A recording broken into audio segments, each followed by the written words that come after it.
Installing a PCIe riser assembly.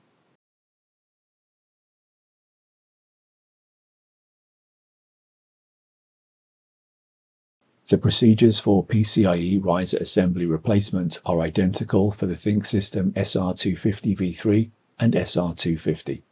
An SR250 is used here as a demonstration.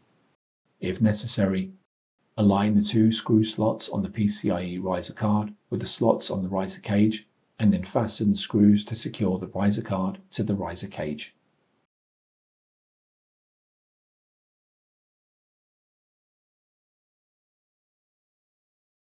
If necessary, install the PCIe adapter.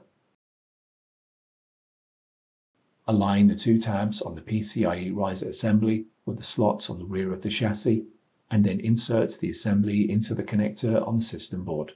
Carefully press the assembly straight down into the slot until it is fully seated. Install the top cover.